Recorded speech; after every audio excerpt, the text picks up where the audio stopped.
నమస్కారం. The deep డైవ్‌కు స్వాగతం. ఆహ్, మనలో చాలా మందికి అనుభవమే కదా! అవును. బ్యాంక్ అకౌంట్ నుంచి హ్మ్, తెలియకుండా డబ్బులు కట్టవడం, లేదంటే ఏటీఎంకి వెళ్తే డబ్బు రాదు కానీ అకౌంట్లో మాత్రం డెబిట్ అయినట్టు చూపిస్తుంది. హ్మ్. లేదా ఆన్‌లైన్ పేమెంట్ ఫెయిల్ అవుతుంది. డబ్బు మాత్రం తిరిగి రాదు. చాలాసార్లు జరుగుతుంది. అబ్బో! ఎంత చిరాకొస్తుంది. ఇలాంటివి జరిగినప్పుడు అంటే ఆందోళన కూడా కదా! నిజమే. చాలా మందికి ఏదో ఒక టైంలో ఇలాంటివి జరుగుతూనే ఉంటాయి. బ్యాంకింగ్‌లో ఇవి సాధారణ సమస్యలు. మరి సాధారణంగా ఇలాంటప్పుడు ఏం చేస్తాం? కస్టమర్ కేర్‌కు ఫోన్ చేయడం, బ్రాంచ్‌కు వెళ్ళడం. అవును. అవే మొదటి స్టెప్స్. కానీ కొన్నిసార్లు సరైన రెస్పాన్స్ రాదు. సమస్య అస్సలు పరిష్కారం కాదు. అప్పుడింక కోట్ల చుట్టూ తిరగాలా? అంత ఖర్చు, టైం ఎవరికి ఉంటుంది? సరిగ్గా. అక్కడే సమస్య వస్తుంది. కానీ సరిగ్గా ఇక్కడే మనకు అండగా నిలిచే ఒక వ్యవస్థ ఉంది. అదే బ్యాంకింగ్ ఓంబుడ్స్మెన్. ఖచ్చితంగా. ఎటువంటి ఖర్చు లేకుండా, అంటే కోర్టుల ప్రమేయం లేకుండా మన ఫిర్యాదులను పరిష్కరించే మార్గమన్నమాట. ఈరోజు మనం ఈ వ్యవస్థ గురించి లోతుగా తెలుసుకోబోతున్నాం. మంచి విషయం. ఇది ఎలా పనిచేస్తుంది, దీనివల్ల మనకు అంటే వినియోగదారులకు కలిగే ప్రయోజనాలేమిటి? ముఖ్యంగా ఇప్పుడు అన్నీ డిజిటల్ అవుతున్నాయి కదా! అవును. డిజిటల్ లావాదేవీలు పెరిగాయి. ఆ టైంలో దీని ప్రాముఖ్యత ఏమిటో కూలంకషంగా చర్చిద్దాం. సరే, మొదటి అడుగుగా అసలు ఈ బ్యాంకింగ్ ఒంబుడ్స్మాన్ అంటే ఏమిటి? ఎవరు వీరు? ప్రాథమికంగా చెప్పాలంటే బ్యాంకింగ్ ఒంబడ్స్‌మ్యాన్ అంటే బ్యాంకులకు లేదా ఇతర ఆర్థిక సంస్థలకు వ్యతిరేకంగా వినియోగదారులు చేసే ఫిర్యాదులను విచారించి పరిష్కరించే ఒక స్వతంత్ర అధికారి లేదా వ్యవస్థ. స్వతంత్ర వ్యవస్థ. ఓకే. దీని ముఖ్య ఉద్దేశ్యం వినియోగదారులకు చాలా సులభంగా, వేగంగా, ఇంకా చెప్పాలంటే ఎటువంటి ఖర్చు లేకుండా న్యాయం అందించడం. ఫ్రీగానా? అవును, పూర్తిగా ఉచితం. ఈ మొత్తం వ్యవస్థను మన దేశ కేంద్ర బ్యాంక్ అయిన రిజర్వ్ బ్యాంక్ ఆఫ్ ఇండియా అంటే ఆర్బీఐ పర్యవేక్షిస్తుంది. ఓ, ఆర్బీఐ అండర్లో ఉంటుందా? అవును. ఆర్బీఐ ప్రమేయం ఉండటం వల్ల ఈ వ్యవస్థ నిష్పాక్షికంగా, స్వతంత్రంగా పనిచేస్తుంది అని మనం నమ్మవచ్చు. అంటే ఇది బ్యాంకులకు ఫేవరబుల్గా కాకుండా వినియోగదారుల హక్కులను కాపాడటమే లక్ష్యంగా పనిచేస్తుందన్నమాట. అది చాలా ముఖ్యం. నిజమే. ఇక్కడొక ఆసక్తికరమైన పరిణామం ఉంది. ఈ వ్యవస్థ రాత్రికి రాత్రే రాలేదు. అవునా? ఆర్బీఐ దీనిని మొట్టమొదట 1995లో ప్రవేశపెట్టింది. అప్పట్లో బ్యాంకింగ్ సేవలు, సమస్యలు వేరుగా ఉండేవి కదా. అవును, 1995 అంటే చాలా కాలం క్రితం. కాలక్రమేణా ఆర్థిక రంగంలో వచ్చిన మార్పులకు అనుగుణంగా 2006లో ఈ పథకాన్ని కొంచెం మార్చారు. ఆ తర్వాత నాన్ బ్యాంకింగ్ ఫైనాన్షియల్ కంపెనీలు అంటే ఎన్బిఎఫ్సిలు అంటే ఈ లోన్లిచ్చే ప్రైవేట్ ఫైనాన్స్ కంపెనీలు కదా? ఖచ్చితంగా అవి పెరిగాయి కాబట్టి వాటిపై ఫిర్యాదుల కోసం 2018లో ఒక స్పెషల్ ఎన్బిఎఫ్సి ఓంబుడ్స్మెన్ను ఏర్పాటు చేశారు. అలాగే డిజిటల్ ట్రాన్సాక్షన్స్ బాగా పెరిగాయి కాబట్టి అవును, ఇప్పుడు అన్నీ ఆన్లైనే. నారికోసం 2019లో డిజిటల్ లావాదేవీల ఓంబుడ్స్మెన్ను కూడా ఏర్పాటు చేశారు. అంటే అప్పుడు 3 వేర్వేరు ఓంబుడ్స్మెన్ వ్యవస్థలు ఉండేవన్నమాట. బ్యాంకింగ్కి ఒకటి, ఎన్బిఎఫ్సిలకొకటి, డిజిటల్కి ఒకటి. అవును, సరిగ్గా. అదంతా కొంచెం గందరగోళంగా ఉండేదేమో. అంటే ఏ సమస్యకు ఎవరి దగ్గరికి వెళ్లాలో తెలియక వినియోగదారులు ఇబ్బంది పడే అవకాశం ఉంది కదా. ఖచ్చితంగా మీరు చెప్పింది నిజం. అందుకే ఈ గందరగోళాన్ని తగ్గించి ప్రాసెస్ని సింపుల్ చేయడానికి ఆర్బీఐ 2021 నవంబర్లో ఒక పెద్ద మార్పు తెచ్చింది. 2021లోనా? ఓకే. అవును, అదే ఆర్బీఐ ఇంటిగ్రేటెడ్ ఓంబుడ్స్మెన్ స్కీమ్ 2021. ఈ కొత్త పథకం ద్వారా అంతకుముందున్న 3 వేరువేరు పథకాలను అంటే బ్యాంకింగ్, ఎన్బిఎఫ్సి, డిజిటల్ లావాదేవీలు మూడింటినీ కలిపి ఒకే గొడుగు కిందికి తెచ్చారు. వావ్, అన్నీ ఒకే చోటకా? అవును. దీని నినాదమే ఒకే దేశం ఒకే ఓంబుడ్స్మెన్, వన్ నేషన్ వన్ ఓంబుడ్స్మెన్. ఒకే దేశం ఒకే ఒంబుడ్స్మెన్. ఇది వినడానికి చాలా బావుంది. అంటే ఇప్పుడు వినియోగదారులకు చాలా తేలికైందనమాట. అవును. సమస్య ఏదైనా, సంస్థ ఏదైనా, అది బ్యాంక్ అయినా, ఎన్బిఎఫ్సి అయినా, పేమెంట్ యాప్ అయినా ఒకే చోట ఫిర్యాదు చేయవచ్చు. ఖచ్చితంగా. ఇది వినియోగదారుల పాయింట్ ఆఫ్ వ్యూ నుండి చాలా అంటే చాలా ముఖ్యమైన మార్పు. ఆలోచించండి, ఒకరికి ఒకేసారి క్రెడిట్ కార్డ్ సమస్య, అది బ్యాంక్ ఇస్తుంది. పర్సనల్ లోన్ సమస్య, ఎన్బిఎఫ్సి ఇచ్చింది. ఇంకా ఒక పేమెంట్ యాప్తో డబ్బు పంపితే ఏదో సమస్య వచ్చింది. ఓ, అలా జరిగితే? ఇంతకుముందైతే 3 వేరువేరు చోట్లకు వెళ్ళాలి, 3 సార్లు కంప్లైంట్ ఇవ్వాలి. ఇప్పుడు అలా కాదు. ఒకే పోర్టల్, ఒకే రూల్స్ కింద అన్ని రకాల ఫిర్యాదులను ఒకే చోట రిజిస్టర్ చేయవచ్చు. చాలా టైం, శ్రమ ఆదా అవుతుంది. ఇది నిజంగా చాలా ఉపయోగకరమైన సమాచారం. మరి ఈ సేవలు ఎవరు ఉపయోగించుకోవచ్చు? కేవలం వ్యక్తిగత ఖాతాదారులేనా లేక వ్యాపార సంస్థలు కూడా ఫిర్యాదు చేయవచ్చా? మంచి ప్రశ్న. ఈ వ్యవస్థ పరిధి చాలా విస్తృతమైనది. దాదాపు ఏ బ్యాంకింగ్ కస్టమర్ అయినా ఈ సేవను ఉపయోగించుకోవచ్చు. అందరూనా? అవును. అంటే సేవింగ్స్ అకౌంట్, కరెంట్ అకౌంట్ ఉన్న వ్యక్తులు, పార్ట్నర్షిప్ ఫర్మ్స్, కంపెనీలు, సొసైటీలు, ట్రస్ట్లు ఇలా ఎవరైనా సరే తమకు జరిగిన అన్యాయంపై ఫిర్యాదు చేయవచ్చు. ఓకే. మరి ఏ ఏ సంస్థలపై ఫిర్యాదు చేయవచ్చు? ఆ లిస్టు కూడా కొంచెం చెప్తారా? తప్పకుండా. ఇక్కడ కూడా కవరేజ్ చాలా ఎక్కువ. దాదాపు అన్ని రకాల రెగ్యులేటెడ్ ఫైనాన్షియల్ సంస్థలు దీని పరిధిలోకి వస్తాయి. ఉదాహరణకు ఉమ్, అన్ని కమర్షియల్ బ్యాంకులు అంటే ఎస్బీఐ, హెచ్డిఎఫ్సి, ఐసిఐసిఐ లాంటి ప్రభుత్వ, ప్రైవేట్ బ్యాంకులు, ఓకే. ప్రాంతీయ గ్రామీణ బ్యాంకులు అంటే ఆర్ఆర్బీస్, ఇవి ఎక్కువగా పల్లెటూరుల్లో ఉంటాయి కదా. అవును. షెడ్యూల్డ్ ప్రాథమిక సహకార బ్యాంకులు. సహకార బ్యాంకులు కూడానా? అవును, షెడ్యూల్డ్వి. తర్వాత నాన్ బ్యాంకింగ్ ఫైనాన్షియల్ కంపెనీలు అంటే ఎన్బిఎఫ్సిలు. ఇవి డిపాజిట్లు తీసుకోవచ్చు, తీసుకోకపోవచ్చు, కానీ లోన్లు, అడ్వాన్స్లు ఇస్తాయి. ఉదాహరణకు బజాజ్ ఫిన్సర్వ్, ముత్తూట్ ఫైనాన్స్ లాంటివి. రైట్. ఇక చివరగా, ఇది చాలా ముఖ్యం, పేమెంట్ సిస్టమ్ పార్టిసిపెంట్లు. అంటే పేమెంట్ యాప్స్. అవును, గూగుల్ పే, ఫోన్పే, పేటీఎం లాంటి వ్యాలెట్లు, పేమెంట్ యాప్స్, ప్రీపెయిడ్ కార్డ్ ఇచ్చే కంపెనీలు ఇవన్నీ కూడా దీని కిందకే వస్తాయి. అద్భుతం. అంటే చిన్న కోఆపరేటివ్ బ్యాంకుల దగ్గర్నుంచి మనం రోజూ వాడే గూగుల్ పే, ఫోన్పే వరకు అన్నీ దీని కిందకొస్తాయన్నమాట. ఇది చాలా మందికి తెలియకపోవచ్చు. నిజమే, కవరేజ్ చాలా విస్తృతంగా ఉంది. సరే, ఇప్పుడు అసలు విషయానికొద్దాం. ఒకరికి వారి బ్యాంకుతో లేదా మీరు చెప్పిన ఈ సంస్థల్లో దేంతోనైనా సమస్య వచ్చింది, సరేనా? ఓకే. ఇప్పుడు పరిష్కారం కోసం వాళ్ల ప్రయాణం ఎలా మొదలవుతుంది? వెంటనే ఓంబుడ్స్మన్కి కంప్లైంట్ చేయవచ్చా? లేదు, ఇక్కడే చాలామంది పొరపాటు పడుతుంటారు. వెంటనే ఓంబుడ్స్మన్ను కలవడానికి వీల్లేదు. ఒక పద్ధతుంది, అది ఫాలో అవ్వాలి. ఓ అలాగా. ఏంటది? మొదటిది, ఇంకా చెప్పాలంటే తప్పనిసరి అయిన అడుగు, సమస్య ఏదైనా సరే ముందుగా సంబంధిత బ్యాంక్ లేదా ఆర్థిక సంస్థను సంప్రదించాలి. వాళ్ల బ్రాంచ్ మేనేజర్ని గాని లేదా వాళ్ల అఫీషియల్ కంప్లైంట్స్ విభాగానికి గాని వెళ్ళాలి. అండి, డైరెక్ట్గా ఓంబుడ్స్మన్కి వెళ్ళకూడదు? అస్సలు వెళ్ళకూడదు. మీ ఫిర్యాదును స్పష్టంగా, రాతపూర్వకంగా ఇవ్వడం మంచిది, లెటర్ లేదా ఈమెయిల్ ద్వారా. ఎందుకలా? ఎందుకంటే సమస్యను పరిష్కరించుకోవడానికి ఆ సంస్థకు మనం ఒక అవకాశం ఇవ్వాలి కదా. ఓకే, అది న్యాయమే. మీరు ఫిర్యాదు చేసిన తర్వాత ఆ సంస్థ నుండి 30 రోజులలోపు మీకెటువంటి సమాధానం రాలేదనుకోండి. ఒక నెల రోజుల వరకు వెయిట్ చేయాలా? అవును. లేదా వాళ్ళు ఏదో సమాధానం ఇచ్చారు, కానీ అది మీకు సంతృప్తికరంగా లేదు, అంటే వాళ్ళు మీ కంప్లైంట్ని ఒప్పుకోలేదు లేదా సగమే ఒప్పుకున్నారు. అప్పుడు మాత్రమే మీరు బ్యాంకింగ్ ఓంబుడ్స్మన్ను సంప్రదించడానికి అర్హులవుతారు. అంటే ఫస్ట్ బ్యాంకుకి నెల రోజులు టైం ఇవ్వాలి, అది చాలా కీలకమన్నమాట. ఒకవేళ 30 రోజులు దాటినా రెస్పాన్స్ లేకపోతే అప్పుడు ఓంబుడ్స్మన్ దగ్గరికి వెళ్ళొచ్చు. సరిగ్గా. మరి ఇంకేమైనా టైం లిమిట్స్ ఉన్నాయా? సంవత్సరం లోపు వెళ్లాలా లేక ఎప్పుడైనా వెళ్ళవచ్చా? ఉంది. మరో ముఖ్యమైన టైం లిమిట్ ఉంది. బ్యాంకు నుండి మీకు ఫైనల్ రిప్లై వచ్చిన తేదీ నుండి. ఓకే. లేదా 30 రోజులు గడిచినా రిప్లై రాలేదనుకోండి, ఆ 30 రోజులు ముగిసిన తేదీ నుండి 1 సంవత్సరం లోపు మీరు ఓంబుడ్స్మన్కు ఫిర్యాదు చేయాలి. 1 year లోపేనా? అవును. ఒకవేళ మీరు ఈ గడువు దాటితే ఓంబుడ్స్మన్ మీ ఫిర్యాదును తీసుకోకపోవచ్చు, కొన్ని స్పెషల్ కేసుల్లో తప్ప.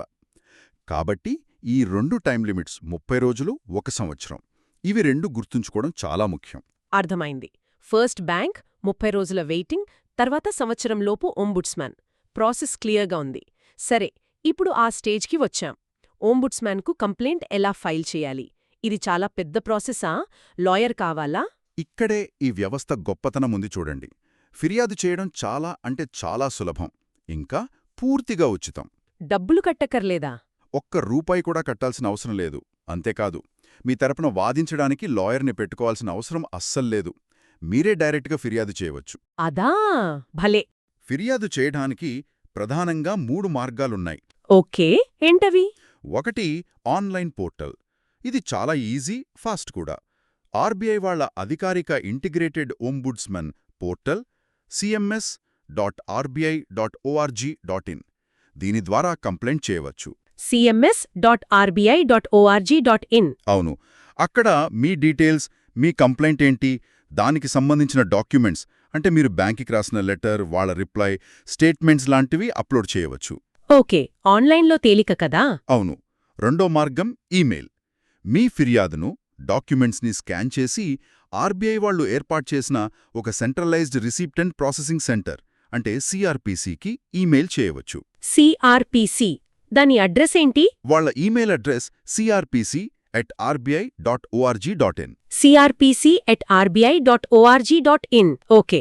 మూడోది, ఒకవేళ ఆన్లైన్ ఫెసిలిటీ లేదు అనుకుంటే మామూలుగా పోస్టు ద్వారా కూడా పంపవచ్చు.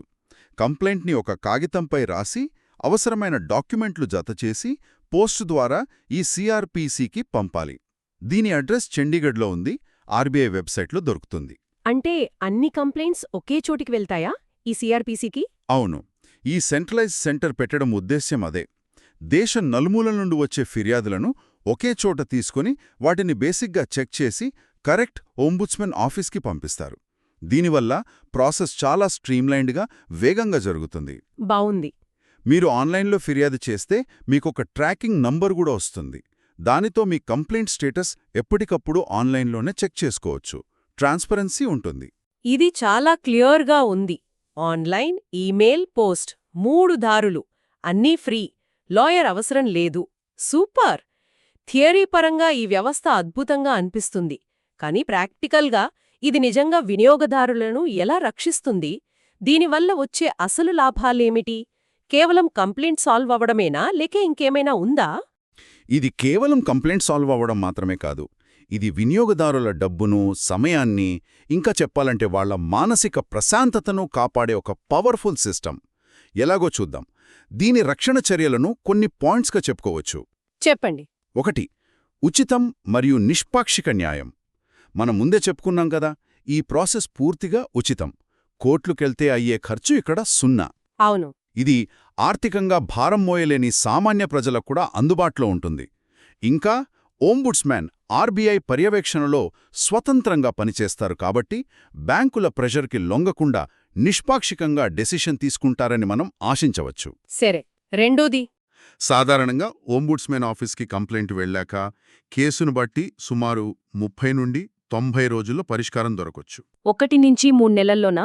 అవును, కొన్ని కాంప్లెక్స్ కేసుల్లో కొంచెం ఎక్కువ టైం పట్టొచ్చు. కానీ సివిల్ కోర్టులు లేదా కన్జ్యూమర్ ఫోరంలలో కేసుల పరిష్కారానికి పట్టే ఏళ్ల తరబడి సమయంతో పోలిస్తే ఇది చాలా చాలా ఫాస్ట్. టైమ్ ఈజ్ మనీ కదా. నిజమే, అది చాలా ముఖ్యం. 3. నష్టపరిహారం ఇప్పించే అధికారం. ఇది చాలామందికి తెలీదు, కానీ చాలా ముఖ్యమైన పవర్ ఇది. నష్టపరిహారమా అంటే కాంపెన్సేషన్? అవును, మీ ఫిర్యాదు కరెక్ట్ అని ఓంబుడ్స్మన్కి అనిపిస్తే వారు కేవలం బ్యాంకు చేసిన తప్పును సరిదిద్దమని చెప్పడమే కాదు, ఉదాహరణకు తప్పుగా కట్టయిన డబ్బును తిరిగి ఇవ్వమని లేదా ఛార్జీలను తీసేయమని చెప్పడమే కాకుండా ఓకే, మీకు జరిగిన నష్టానికి, అసౌకర్యానికి, ఆ మానసిక వేదన కూడా నష్టపరిహారం ఇప్పించవచ్చు. మానసిక వేదనకు కూడా నష్టపరిహారమా? నిజంగానా? ఇది చాలా ఇంట్రెస్టింగ్గా ఉంది. ఎంతవరకు ఇప్పించవచ్చు? అవును, ఓంబుడ్స్మన్ బ్యాంకును ఆదేశించే మొత్తం పరిహారం అంటే అవార్డ్ అంటారు దీన్ని, గరిష్టంగా 20 లక్షల వరకు ఉండవచ్చు. అబ్బా, 20 లక్షలా? చాలా ఎక్కువ అది. అవును, ఇందులో మీకు జరిగిన యాక్చువల్ ఫైనాన్షియల్ లాస్తో పాటు మీకు కలిగిన మానసిక వేదన, శ్రమ, టైం వేస్ట్ వీటన్నిటికీ కలిపి ఉంటుంది. కేవలం మానసిక వేదన లేదా అసౌకర్యానికి గరిష్టంగా 1 లక్ష రూపాయల వరకు అదనంగా ఇప్పించే అధికారం కూడా ఓంబుడ్స్మన్కు ఉంది. వావ్! 20 లక్షల వరకు పరిహారమంటే అది చిన్న విషయం కాదు. అంటే కేవలం ట్రాన్సాక్షన్ సరిచేయడమే కాకుండా కస్టమర్కు జరిగిన ఇబ్బందిని, వాళ్ల టైం వేస్ట్ని, ఆ మెంటల్ టెన్షన్ని కూడా గుర్తించి దానికి ఒక వాల్యూ కట్టి పరిహారం ఇప్పించడం అనేది నిజంగా గొప్ప విషయం. ఇది బ్యాంకులకు ఒక స్ట్రాంగ్ మెసేజ్ పంపుతుంది కదా. బ్యాంకులను మరింత బాధ్యతాయుతంగా ఉండేలా చేస్తుంది. ఇది మనల్ని 4వ పాయింట్కి తీసుకొస్తుంది. ఏమిటది? 4. అన్యాయమైన పద్ధతుల నుండి రక్షణ. బ్యాంకులు, ఎన్బిఎఫ్సిలు, ఇతర ఆర్థిక సంస్థలు ఆర్బీఐ చెప్పిన ఫెయిర్ ప్రాక్టీస్ కోడ్స్ను పాటించాలి. Fair practice codes? అవును, అంటే కస్టమర్లందరినీ సమానంగా గౌరవంగా చూడాలి. తప్పుదోవ పట్టించే యాడ్స్ ఇవ్వకూడదు, దాచిన ఛార్జీలు ఉండకూడదు, ఫాల్స్ ప్రామిస్లు చేయకూడదు. ముఖ్యంగా లోన్ రికవరీ విషయంలో ఇది చాలా స్ట్రిక్ట్. లోన్ రికవరీ ఏజెంట్స్తో చాలా ఇబ్బందులుంటాయి కదా. అవును. కస్టమర్లను వేధించడం, బెదిరించడం, అసభ్యంగా మాట్లాడటం, ఉదయం 9 కన్నా ముందు లేదా సాయంత్రం 6 తర్వాత ఫోన్లు చేసి విసిగించడం ఇలాంటివి అస్సలు చేయకూడదు. ఈ ఓంబుడ్స్మన్ వ్యవస్థ ఇలాంటి అనైతిక పద్ధతులను అరికట్టడానికి హెల్ప్ చేస్తుంది. ఇది చాలా అవసరం. ఇక 5వది, ఇది కొంచెం పరోక్ష ప్రయోజనం. 5 మెరుగైన బ్యాంకింగ్ ప్రమాణాలను ప్రోత్సహించడం. అదెలా? చూడండి, కస్టమర్లు తమపై ఓంబుడ్స్మాన్కు కంప్లైంట్ చేయగలరని, దానివల్ల తమ రెప్యుటేషన్కి ఫైనాన్షియల్గా నష్టమొస్తుందని బ్యాంకులకు తెలుసు. హ్మ్. ఈ భయం వల్ల వాళ్లు తమ కస్టమర్ సర్వీస్ని ఇంప్రూవ్ చేసుకోవడానికి, కంప్లైంట్స్ వస్తే తమ లెవెల్లోనే త్వరగా సాల్వ్ చేయడానికి ప్రయత్నిస్తారు. ఇది లాంగ్ రన్లో ఇండియా బ్యాంకింగ్ సిస్టమ్ యొక్క మొత్తం అకౌంటబిలిటీని, ఎఫిషియన్సీని, సర్వీస్ క్వాలిటీని పెంచుతుంది. అద్భుతం. అంటే ఇది కేవలం సమస్య వచ్చాక పరిష్కరించడమే కాదు, అసలు సమస్యలు రాకుండా బ్యాంకులు కొంచెం జాగ్రత్తగా, బాధ్యతగా ఉండేలా పరోక్షంగా ఒత్తిడి తెస్తోందన్నమాట. మొత్తం సిస్టమ్ ఇంప్రూవ్మెంట్కే ఇది హెల్ప్ చేస్తుంది. సరిగ్గా. సరే, మనం ఇంతకుముందు 2021లో వచ్చిన ఇంటిగ్రేటెడ్ స్కీమ్ గురించి మాట్లాడుకున్నాం. అది ప్రాసెస్ని సింపుల్ చేసిందని అన్నారు. దాని ఇంపాక్ట్ ప్రాక్టికల్గా ఎలా ఉంది? ఇంటిగ్రేటెడ్ స్కీమ్ ప్రభావం చాలా పాజిటివ్గా ఉంది. ముఖ్యంగా ఇది వినియోగదారులకు ఉన్న కన్ఫ్యూజన్ని పూర్తిగా తీసేసింది. అవును, 3 వేరువేరుగా ఉండేవి కదా ముందు. అవును, ఇప్పుడు ఒకే వెబ్సైట్ cms.rbi.org.in, ఒకే ఈమెయిల్, ఒకే అడ్రస్, అన్ని రకాల ఫిర్యాదులకు ఒకే చోటు. ఇది ప్రాసెస్ని సింపుల్ చేయడమే కాకుండా ఇంకా ట్రాన్స్పరెంట్గా, దేశం మొత్తం ఒకే రకంగా ఉండేలా మార్చింది. అంటే యూనిఫార్మిటీ వచ్చిందన్నమాట. అవును, వినియోగదారుడు ఏ మారుమూల ప్రాంతంలో ఉన్నా, ఏ రకమైన సంస్థపై ఫిర్యాదు చేయాలనుకున్నా బ్యాంక్, ఎన్బిఎఫ్సి, పేమెంట్ యాప్ వాళ్లకి ఒకే ప్లాట్ఫామ్ ఉంది. సిఆర్పిసి ఏర్పాటు వల్ల కంప్లైంట్స్ ప్రాసెసింగ్ టైం కూడా తగ్గింది. ఓవరాల్గా ఎఫిషియన్సీ పెరిగింది. ఇది నిజంగా ఈజ్ ఆఫ్ లివింగ్ దిశగా ఒక ముఖ్యమైన అడుగు. చాలా బావుంది. కాబట్టి ఈ మొత్తం చర్చ సారాంశమేమిటి? మనమేం గుర్తుపెట్టుకోవాలి? మనం గుర్తుపెట్టుకోవలసిన ముఖ్య విషయమేమిటంటే, బ్యాంకింగ్ ఆంబుడ్స్మన్ వ్యవస్థ, ముఖ్యంగా ఈ 2021 ఇంటిగ్రేటెడ్ స్కీమ్ కింద ఇండియాలో ఫైనాన్షియల్ కన్స్యూమర్స్ హక్కుల రక్షణకు ఒక చాలా పవర్ఫుల్, సులభంగా యాక్సెస్ చేయగల, ఇంకా పూర్తిగా ఉచితమైన సాధనం. శక్తివంతమైన, అందుబాటులో ఉండే ఉచిత సాధనం. అవును, ఇది కేవలం ఒక కంప్లైంట్ రిడ్రెసల్ మెకానిజం కాదు.